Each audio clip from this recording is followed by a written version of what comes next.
আসসালামু আলাইকুম ওয়া রাহমাতুল্লাহ। আজকে পবিত্র শবে রাত, তো নামাজ শেষ করে মাত্র আসলাম। আয়সা ভাবলাম যে মনের কথাগুলো একটু প্রকাশ করি আপনাদের সাথে। মানে কি বলবো, নামাজ পড়ে আসছি, মানে এত শান্তি লাগতেছে মনের ভিতরে, অন্যরকম একটা অনুভূতি।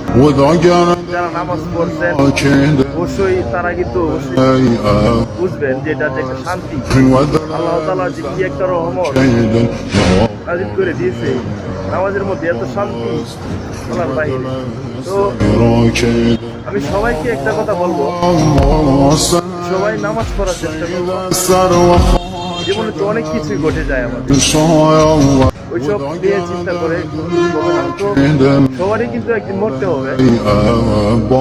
এই কথাটা যদি চিন্তা করি আমরা, তো আমাদের দাঁড়াতে আশা করি খারাপ কোনো কিছু হবে না, এটুকু কনফার্ম। আমি সবাইকে বলবো আমার কাছে মাপ চাই, আর নামাজ পড়ার চেষ্টা করবো। সবাই আমার জন্য দোয়া করবেন, আমি আপনাদের জন্য দোয়া করবো। ভালো থাকবেন, সুস্থ থাকবেন। আসসালামু আলাইকুম ওয়া রাহমাতুল্লাহ।